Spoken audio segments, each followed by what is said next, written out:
Hold on for just a second and action. Okay. Hey Jerry, Kevin, nice to meet you.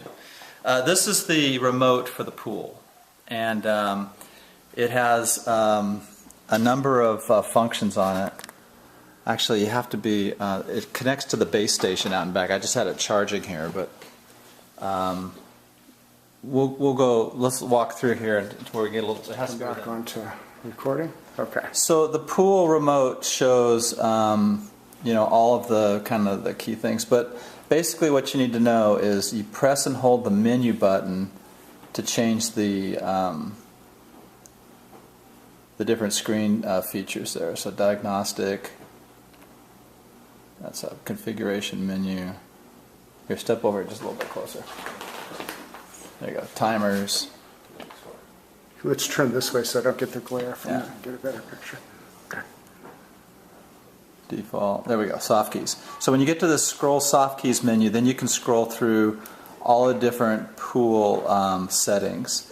And this right here, this far right button, these are soft keys. So the pool is on.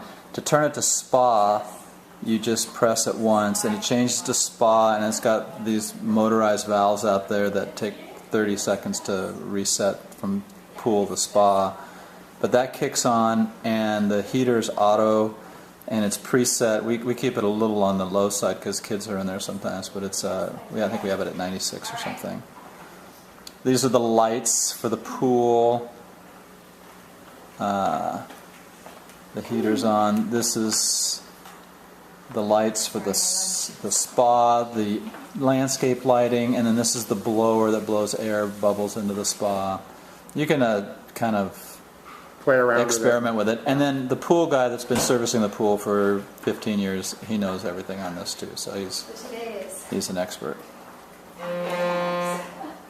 Okay, so that's that. Let's walk out and actually look at the pool equipment. And action. Okay, so here's the main control panel for the pool. These are the breakers, but this is the same thing we saw on the remote. It's just the actual physical control panel. That's the timers, everything that you can do here. So on the settings, for example, let's look at that. Yeah, it's set at 96 degrees for the spa. You can make it hotter, colder. 96 is warm, but not overly warm. The timers, it comes on from 10:30 to 3:30. I'll just let the pool guy do that. He knows how much it needs to run. It runs a little more in the summer, a little less in the winter because of the filtration issues. This is auxiliary 4 is the fountain out back.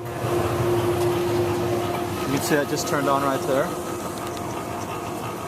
And we just have that on manual for the time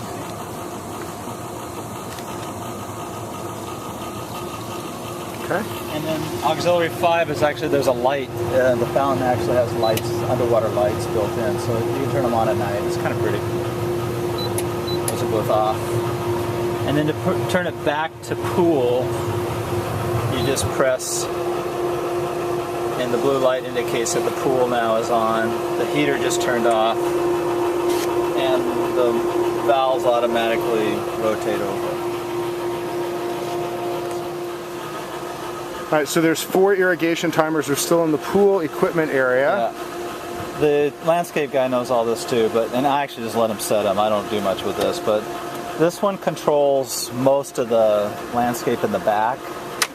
And then this was an auxiliary timer that we put in to put some additional water on these redwoods that are so beautiful. They were getting a little dry, so we actually last year put a different irrigation system in for that. So that's that. We'll take a look back here at the shed. There's another timer back. Just a second. I'm ready. So we've had these terraced gardens here. We've grown all kinds of stuff. Tomatoes, cucumbers. They're actually looking forward to that. My sister-in-law is very into the garden. Yeah, it's wonderful. Lots of sun. But this is a drip irrigation system that we've been using. And it's all there. We just kind of coiled it up and left it. We didn't grow anything this year. But it's controlled off this timer and back here, and I'll show you where that is. I haven't intended too much this year. There's 2 apple and 2 orange, or an orange and a lemon, I think it is. Do we know what kind of apple tree these are? A Gala and a Granny Smith. Nice. Yeah, good apples. We've had wonderful apples off of here. This is the timer for most of the garden area. And it's labeled here. It's the drip system for the vegetables, it's the roses, it's the bubblers on the fruit trees, and some of the other ground cover and things. And so we're at the barbecue. Yeah, the barbecue is, it's got a setting called light. And again, you just hold the... And you light the middle section first.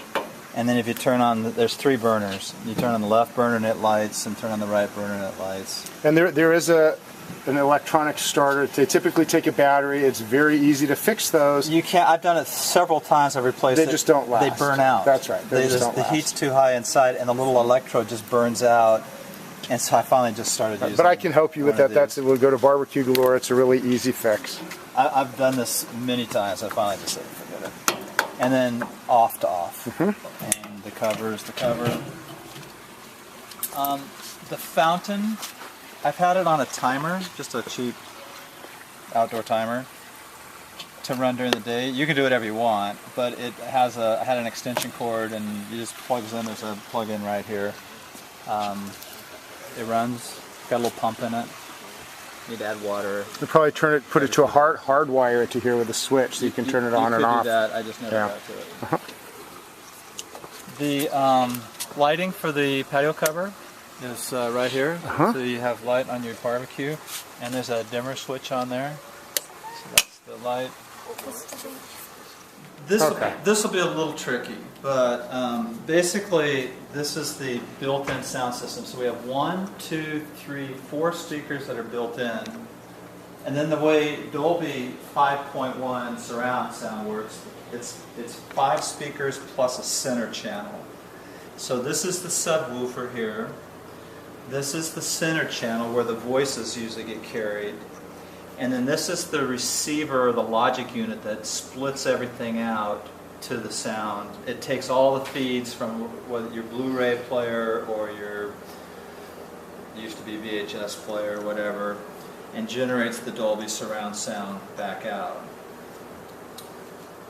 All the wiring is intact, and all the speakers are plugged in to the receiver.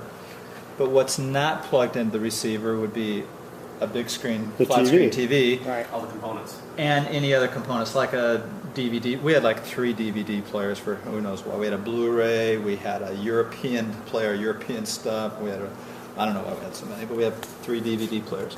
But all those can be plugged in. This thing takes, a dozen or so inputs, and any kind of input, HDMI or otherwise, you want to do theirs works.